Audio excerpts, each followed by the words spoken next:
Hello, friends, and welcome to this edition of the Coming In for a Landing podcast. I am your host, Paul Hudrick, and I am joined by my teammate at 97.3 ESPN and 97.3 ESPN.com. And that is, of course, Kevin Three Rings McCormick, the glue guy to our operation. Kevin, how are you, man? Doing good. It's good to be back. I'm glad that that's kind of sticking, and it's also funny that I am being Sticking referred with to you. as the glue guy, the elder statesman, and Danny Green. When in reality, I'm the youngest among all of us at 97.3. But I'll ride with it. Listen, I love it, so I'm gonna let it run.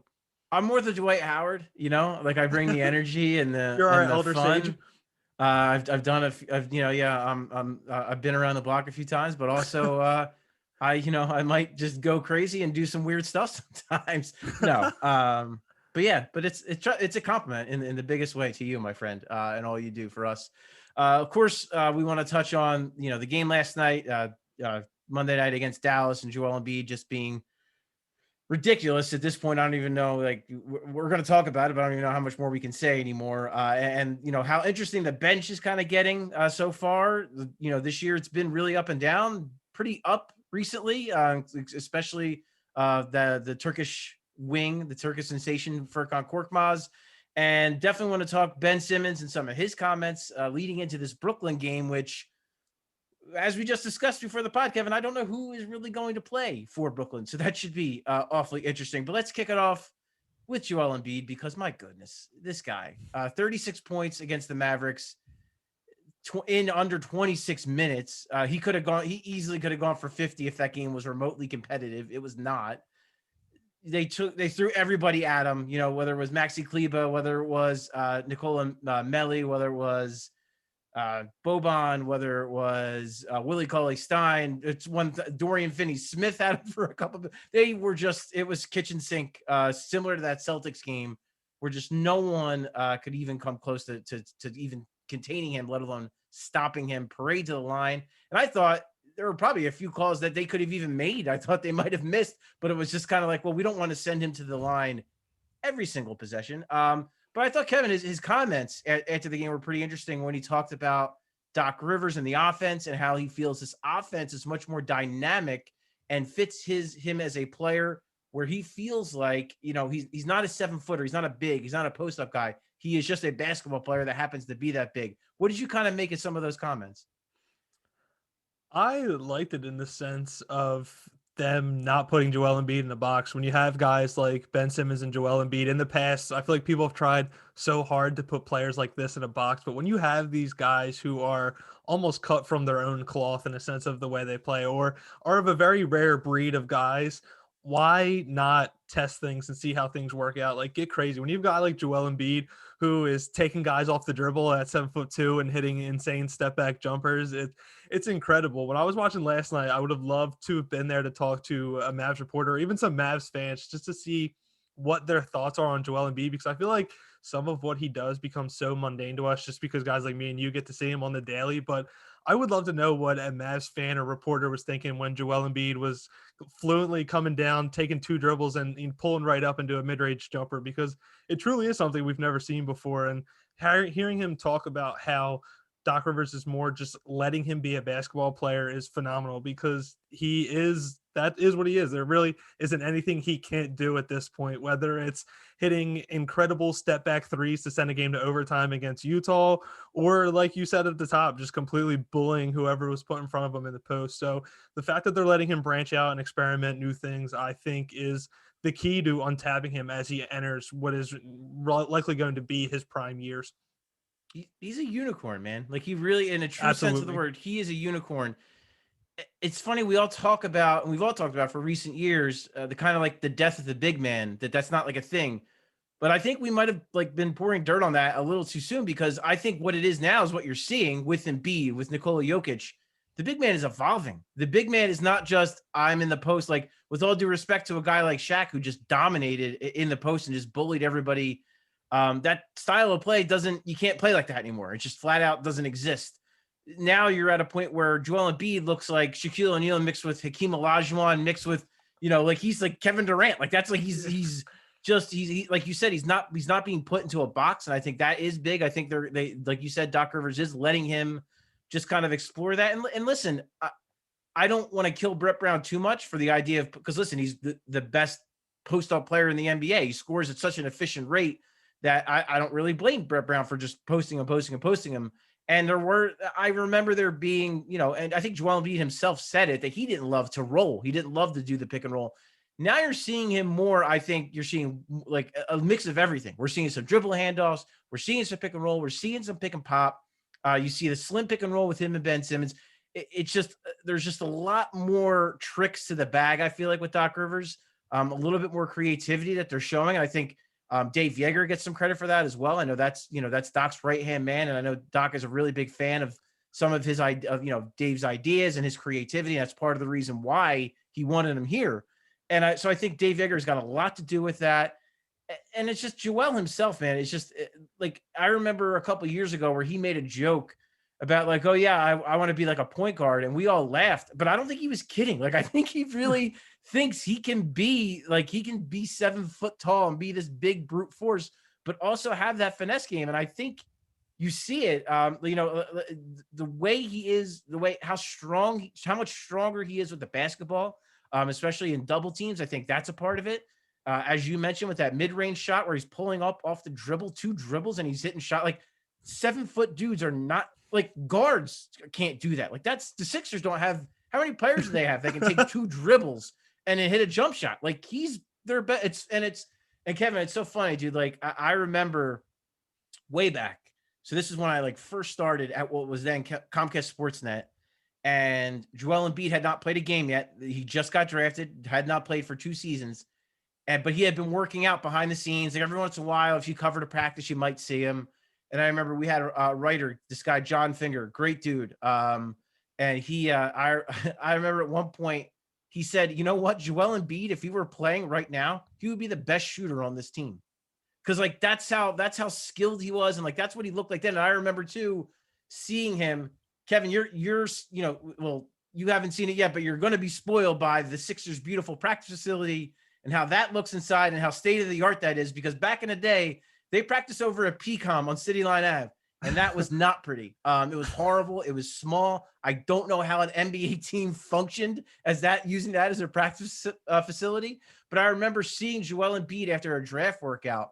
And again, another colleague of mine, Jess Camarado at the time, she turned to me and she said, he looks like Dwight Howard because he had gained weight and gained muscle. But he's after taking threes. So it's just like this guy, like you're just seeing like this culmination. And you talked about, wanting to talk to like a Mavericks reporter or fan. I know Rick Carlisle after the game had some very complimentary words about him, saying how sometimes it takes guys some time to figure it out and mature.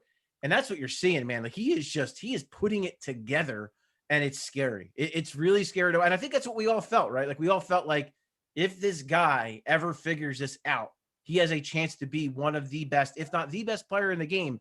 And I tell you what, he's pretty darn close. And just your opinion to weigh in on this, Kevin, can he win MVP? Do you still think that's a possibility?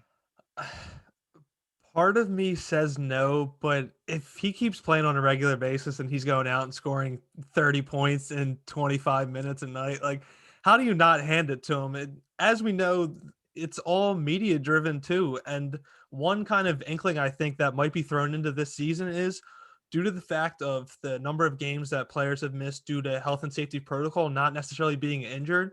Maybe that skews the way players are looked at this season because them missing games isn't totally within, their I guess fault, I would say, because it's not necessarily like them being injured. Sometimes you could just be around the wrong player or at the wrong spot and you're out for 2 weeks and it had nothing to do with you. So maybe this year the amount of games won't matter, and it's just they chalk it up to it being a crazy season. And if anybody watched Joel Embiid play this season and see what he does on the court, it definitely is MVP caliber, to say the least.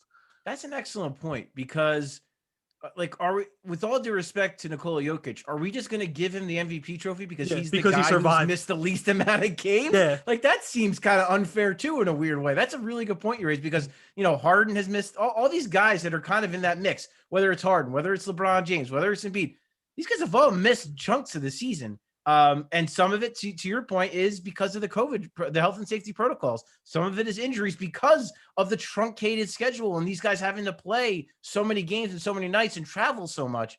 So that's a really good point that you make. And like, it seems kind of weird that we would give Jokic the award simply because he didn't get COVID and he didn't get hurt. That is a really good argument to make. I did see Howard Beck, who is formerly at Bleacher Report, now he's with SI, does a great job. He wrote like an interesting article kind of analyzing the MVP race. And one of the things he brought up, I think the lowest percentage of games ever played by an MVP was like 70% by Bill Walton back in the day. And he said to get to like a comfortable number, traditionally it's like 78% or so or higher is the MVP. To get to that, you have to play 58 games. Joel Embiid is at, I want to say 36. Is that right? As Basketball Reference decides to crap out on me. That's wonderful. I believe it was 36 games. We'll go with that. So he still has a shot at 58 games. But like my thing is, if he plays 57, come on. Like, and like to your point, if he's just dominant and he's just dominant in 57 games, I think he's got to get serious consideration. Yeah, it is media driven and there is narrative driven. So if he does keep playing well, especially during this stretch, which is a pretty difficult stretch, they made the first one look way easier than maybe they should have. But this is a tough stretch coming up. These next 6 games, the last 12 games are kind of, it softens up in a big way. So maybe he has a chance to pad some numbers too, but also get healthy for the playoffs, which is the most important thing.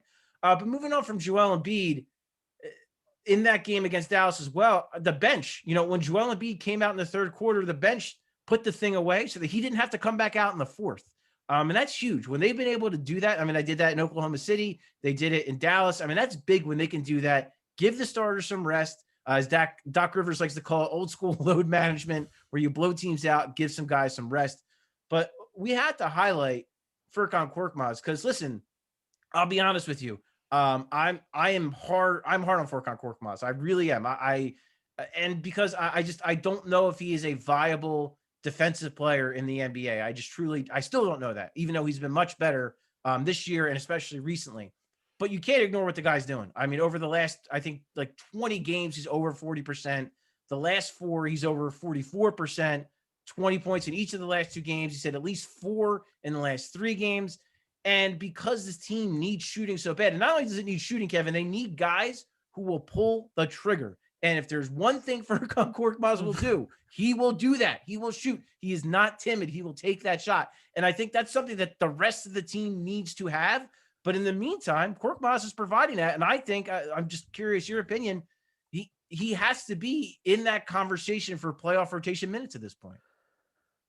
I feel like I sit on both sides of the fence. For starters, he definitely is one of those guys where when Doc Rivers was in the huddle, I feel like when he brought up his comments about saying to Seth Curry that he wants him to shoot more because of how well he shoots, I feel like Furkan Korkmaz might have been lingering around and took that towards himself as well, because like you said, he is a guy that is never hesitant. Doc to tell him that. Yeah. When he gets on the court, in his head, it's Furkan Korkmaz times. And sometimes it works out. Like these past 2 games, he's just been incredible. He's one of those guys where when he gets hot, he could really swing a game, which puts me in the topic of, if you play him in the playoffs, could he be one of those sneaky bench players that wins you a playoff game because he comes in and hits like 5 threes in a 6-minute span? But then on the other side, he is a liability defensively, and it's kind of a shame because he has a lot of the makeup of someone who could really be a solid 3-and-D player with the length he has. But he had 5 steals against OKC, which was great. He even had a nice play in the passing lane against Dallas. So it really feels like being around Matisse and Danny Green has paid off. But if I had to pick a guy that's really on the outside looking in when George Hill gets here, it has to be Furkan, sadly, because of how hot he's played. But if I had to pick anybody that's sitting out, I feel like there's a strong chance that it's going to be him. Yeah, I mean, that's as soon as they made the George Hill trade, that was my first thought, is that Korkmaz is probably the odd guy out. I mean, right now, theoretically, could Mike Scott be the odd man out? And could Doc Rivers go very small in the second unit for now and play George Hill with Shake and Korkmaz and Matisse and have Dwight Howard at the 5? I mean, I guess that's not out of the realm of possibility. You're going very small in that case. Yeah. I have to give Korkmaz credit because, listen, I agree with you in the sense that I don't think he's going to be like, he doesn't have the lateral quickness to be able to hang with NBA wings. And I don't know that. I mean, you can work on that, as we've seen with Tobias Harris. Tobias Harris has gotten much better in that regard. It is something you can work on, but only to an extent. And I don't know that he's ever going to be, could he ever be adequate? Perhaps, but he's not there right now. What I will give him credit for is this. If you know I can't hang with these guys, why not over aggressively play the passing lanes to try to come up with steals? Why not every opportunity try to take a charge? I give him credit for trying to adjust and trying to be, a little bit smarter, maybe trying to cheat a little bit and cheat for his lack of physical traits to perhaps become at least again an adequate defender who doesn't kill you. Because I think it's one of those deals. I tend to agree with you, Kevin, that I think it's conflicting because there's the shot. It can be game changing. We saw it last year multiple times where he goes nuts, scores 30 points in back-to-back games, and kind of wins them a couple games. Or even I think back to that Toronto game in Tampa when he hits I think he hit like 4 or 5 threes in the first quarter, and it just set the tone for the rest of the game. Toronto really never recovered from it. So I guess what I think I don't think he'll be in the rotation as we get to the playoffs, unless he continues to just play like this throughout, which I don't see. And he's going to get tested in these games coming up because they have a lot of stiff competition. But to have a guy like that on your bench, where if the offense is struggling, where if a team goes zone on you, or if you're just ice cold from three, to have a guy like that you could potentially throw in, it could just maybe catch fire. Not a bad option to have. So yeah, I just think, but I agree with what George Hill can do, with what Shake Milton can do, Matisse Thybulle. I can't supplant any of those three guys for Furkan Korkmaz right now. I simply can't, because I trust Shake Milton enough defensively, and I think he can create off the dribble. Matisse Thybulle is just way too good defensively, and even he's starting to shoot pretty well right now, and even showing tiny bit of an off the dribble game where he's getting to the basket and finishing. And then George Hill is just, you didn't trade him to not play him. Like, you traded him because you wanted him to lead that second unit. So, things can change. There's a lot of time left. Unfortunately, injuries happen too. So, it's a good problem to have that Furkan Korkmaz is playing this well, and it's leading to these kind of conversations. Unfortunately, Mike Scott is not pushing anybody's hand, and Anthony Tolliver is on his way, so we'll probably see him tomorrow night against Brooklyn. We'll see if he gets any run at all. Speaking of Brooklyn, Ben Simmons had some interesting comments about the Brooklyn Nets. I'm going to start with his comments about Defensive Player of the Year, because one thing, Kevin, and I think you and I have talked about this, and we've had a pretty level head about Ben Simmons this year. When he hasn't played well, we've called it out. When he's played well, we've defended him.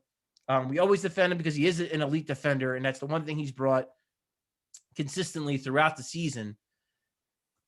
To me, sometimes it's kind of frustrating because I think of it like this, and I think you actually said it on the last time we were on the pod, or maybe the first time we were on the pod. If he was like the 15th overall pick, Philadelphia would love him. He hustles. He plays hard. He plays defense every single night.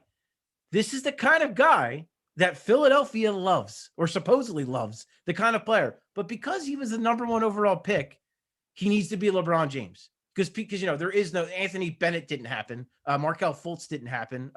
Michael Olowokandi back in the day, that didn't happen. Like, just because a guy is a number 1 overall pick, that is not guaranteed success or guaranteed MVP. So would you agree with that assessment, that it seems like Ben Simmons should be a guy that Philadelphia loves, but he's so damn polarizing? Yeah, I don't get it. My whole thing is, with the whole being first overall pick, it really doesn't matter where you get drafted in the grand scheme of things. I think people get way too caught up in where guys are drafted and how much they're paid. I feel like that's a lot of reason why Tobias Harris still catches a lot of heat that he does. But listen, we were just talking about Nikola Jokic winning MVP this year. He was he was a second round pick. I think he was drafted like 42nd overall. Giannis is the reigning two-time. If he wins MVP, I believe he would be the latest draft pick to ever win MVP. Which is incredible. And then the guy who's won the past 2 before him, Giannis, was drafted 15 and took a while to come along. But I agree, in terms of the way he plays and his hustle and how hard he prides himself on the defensive end of the ball, it really feels like he should be a fan favorite here. And at the end of the day, Ben Simmons affects winning. And if you draft a guy first overall and he's the second best player on your team as a franchise cornerstone for a while and helping you win games and potentially make deep runs in the playoffs, that's kind of what you want out of a first overall pick. I think people are just, thrown away because he doesn't average 25 points a game. But in reality, who really cares? It's a lot easier to score 25 points per game in the NBA than people kind of let on to be, but it's a lot tougher to defend all 5 positions, facilitate an offense at an elite level and just be able to impact winning itself on a nightly basis. If he wins Defensive Player of the Year, do you think anyone changes their mind, or do you think we're still having these same exact conversations in the offseason? I don't think people will care. They I will know. just bring up that, oh, remember when he averaged 13 points a game up until he went on that hot streak before the All-Star break? Or he hasn't gotten better and he doesn't shoot, and nobody's going to care that he is, just like Doc Rivers said, a chameleon on defense, can literally lock up any opposing star and will willingly do it. Not many guys want to buy in on defense on a nightly basis, but it's what Ben Simmons, he doesn't need to set an alarm. He wakes up realizing that he gets that top defensive matchup the next day. So sadly, I don't think it will sway the fan base at all. They'll still bring up that he doesn't average 20 points a game and doesn't shoot threes. It's again, just like in his comments saying, like, I don't want to be the second or third best defender. I want to be known as the best. That's the kind of stuff we normally eat up around these parts. When guys say stuff like that, we love it. We live for it. But if Joel said it, people would be losing their minds. Well, not, and it's funny because even Joel Embiid, I think, gets a hard time when he says stuff like that, because he did, at least until now, when he legitimately is an MVP candidate. But people would, I don't know. Like if Carter Hart came out and said, I want to win the Vezina, everyone would lose their minds. Or, if Jalen Hurts came out and said, I want to win the MVP of the NFL, people would lose their minds. But Ben Simmons says, I want to be the best defender in the NBA. And everyone's like, yeah, we'll learn how to shoot. And it's like, that to me is just, it's just I shouldn't say mind boggling, because I get it, like a percentage. And sometimes I watch, and it's frustrating for me to watch that I think he is that gifted. And sometimes I don't think he explores or shows all of his gifts. But at the same time, man, you got to have a little appreciation for what the guy can do and does do on a nightly basis.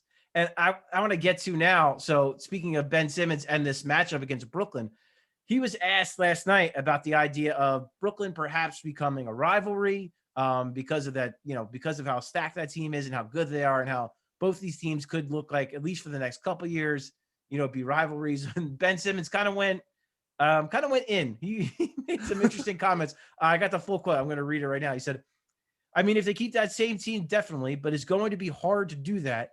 We're going for the past champs, the Lakers. They were the ones that won the championship, so you got to give respect to them. Obviously, Brooklyn has a lot of talent, but at the end of the day, there's only one ball, and you got to play defense. We have to come out prepared mentally and physically.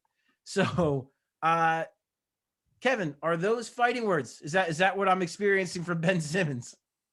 It's great to see him show personality, and although it was kind of made broad at Brooklyn itself, I feel like he was mainly just jabbing at James Harden in general, which is hilarious. And I think that's going to be something that he'll always, I think, keep connected in the back of his head and use as a motivator, that he was almost traded for him. But it really does seem like he was just kind of poking fun at James Harden for all that. But listen, at the end of the day, I mean, it may come off as petty or him looking childish, but he's not wrong. The way the contracts work, they really have two swings at the plate with that top three if they don't stick around. And there is only one ball, and those are all three guys who could be, alpha males on an elite level team. So funny to hear him say, but he really wasn't lying, to be completely honest. I love that you brought up too the idea that it might have been kind of a poke at Harden, and those two are always going to be forever linked. Rockets fans probably will be sad if Ben Simmons does win Defensive Player of the Year, because maybe they could have had him on their team, but Tillman Fertitta, whatever, bud. Paul, they got Kelly Olynyk. What more do they need? Yeah, that's good. That's going to be great. I am glad that Kelly Olynyk's playing well, so that for Steven Silas's sanity, and they're actually winning a game or two here and there. So good for him. But yeah, it's every player, and I don't care who it is, professional athletes. Yes, they're professional athletes. They get paid a lot of money, but even they need their motivation. They need some things. They need some bulletin board material every once in a while. And if you don't think that Ben Simmons sees James Harden on the other side on Brooklyn and thinks to himself, I want to shut his ass down because of what happened and what I almost got traded for him, and the stuff everyone was talking, and how some people said the Rockets shouldn't do it because I'm not good enough or whatever. And also just to kind of stick it to his own front office a little bit and be like, yo, you almost traded me for this dude. We saw it the first time those teams played. Ben didn't get to guard him in the first half, and the third quarter came on. He finally locked up on Changed him. the game. He was defending him out at like half court. Was in his Yeah. jersey. Wasn't letting him do anything. He without a Changed the doubt game. takes it personal. Yeah, no doubt. Love it. But that's what it is, Kevin. Like Michael Jordan needed something. Like as great as he was, he always was looking for those little. He literally made shit up to motivate himself. That whole Bradford Smith story. Bradford Smith didn't say a word to Michael Jordan. He just like invented it in his head to fire him up. And I think that's what great players do. Like I think they have to find little ways to kind of motivate them and give them an extra edge over the guy across them. And I don't think in a net series, I don't think Ben Simmons is going to need much motivation. I really, really don't. And I think Wednesday night is going to be really interesting because I don't know who the hell is going to play for the Nets. For those who don't know, the Nets they're playing a basketball game. I don't even know if that can get played, Kevin. What are we even doing here? Like, I believe it was scheduled for 4 p.m. today. So it's probably still happening, or I feel like this is just very bad production on my part that I don't. Oh, Brooklyn won by a lot of points. I know Kat didn't play today. Durant did play today though. Kyrie did not. He's still out for personal reasons, so I'd imagine he's not going to play tomorrow. I would think. James Harden is still going to be out. LaMarcus Aldridge was out today because of an illness. I don't know if he'll be back. So the Nets are going to be really shorthanded. And Kevin, the Sixers are not. George Hill is out. He is still out. We're still waiting to see if he's ramping up where he is. But the Sixers are the healthy team, Kevin. How does that feel to you? For know? Is this real life? I know. But I mean, it feels good. We could even potentially, it would be great to see if they just say that George Hill's healthy and he's going to make his debut and we get the full strength Sixers with even Anthony Tolliver. But I have a hot take I want to lay on you that I've been sitting on it for a couple weeks now, just because I feel like it's extremely outlandish. And if it is true and I call it, then the Brooklyn is just like all-time petty masterminds if we really think about it. Do you think that we haven't seen the full iteration of Brooklyn in any facet because they're trying to give opposing teams as little bit of film on them as they can? That is an interesting theory. Because listen, they have 3 guys who could carry them through the regular season. They don't really need to try, especially in the Eastern Conference, to finish with the top seed. So if you don't ever really roll them out until the postseason, they're going to figure it out. Elite level talent like that always do. Kevin Durant's arguably the best plug and play guy in the history of the sport. So you don't got to worry about him. So are they just not playing them together so teams don't have any film of them playing against them or any team in general to scout them? So they're pretty much going in blind in a playoff series. It's an interesting theory, but I think you might be giving them too much credit. That's my conspiracy theory where I have like all the sticky notes and the strings and the Charlie Day meme from Always Sunny where he's like losing his mind. Listen, that's where I stand on Brooklyn. I'll let you roll with it. I'm not gonna detract from it. I was gonna kind of dissuade you from, but you know what? I want you to live in that. I want you to own that, and that be your thing. And we'll see, because if game 1 comes out in Brooklyn and they're doing all sorts of crazy stuff that we haven't seen before, then you might have been onto something. It might have been a very fair point. But I want to say thank you again, Kevin. I appreciate you coming on, man. Everyone check out Kevin McCormick stuff at 973ESPN.com. I also have stuff on 973ESPN.com. We also are talking Sixers throughout the week on your radio dial, or we're also streaming Facebook, Twitter, wherever you want to, YouTube, right? I think everything. They're streaming on everything for the Sports Bash with Mike Gill. So definitely check that out throughout the week. But Kevin, I'm going to talk to you soon, man. I mean, I got the lucky straw that I'm going to be at Sixers Brooklyn tomorrow. We brokered a little deal there. So is it the lucky straw if nobody plays though? That's a fair point. It's still a big game. The crowd will be excited. Are you regretting it? For the people that don't know, no. Paul gave up getting to see Zion live because of this. So true. There's a lot laying on it. Hopefully KD plays. You had the upper hand on me because I had to miss a game, and so you had the upper hand on me already because I missed John Morant playing, which I had the Godfather offer. Yes, it was a Godfather offer. Could not refuse it. But it should still be a lot of fun in the building. I mean, there's the crowd's probably going to be freaking out the whole time. I think the Sixers are going to be like, I don't care who plays. I think the Sixers are Turned they up to 11. know how big that game is to win that season series. Because if they're tied, the Sixers get the tiebreaker. So they know that this is a pretty important game to win. So I think they come out and they take care of business. I don't think they take the Nets lightly, no matter who is playing for them. Do you think there's psychological warfare involved in this matchup tomorrow? And well, hear me out, because in the sense of if the Sixers come out and steamroll Brooklyn, do you think Brooklyn's scared of not going for the 1 seed? Because in reality, if they meet down the line, Game 7 would be in Philly, and seeing the way they play at home, I don't know. Although the Nets will be depleted, I think there is still a lot riding on this matchup. Kevin, I'm going to let you again live in this world that you've created for yourself with these Nets conspiracy theories. I'm going to let you enjoy it. But I not for me, I won't partake. But if you want to, please feel free. And you can follow him. Quick shout out your Twitter handle real quick. It's Kevin MCC NBA now. Okay, awesome. So you can follow Kevin on Twitter. You can follow me on Twitter at Paul Hudrick. I want to thank all you guys for checking out the Coming In for a Landing podcast. I am the host of it, Paul Hudrick. Again, please rate, subscribe, like, comment wherever you get your podcast, and I will talk to you guys next time.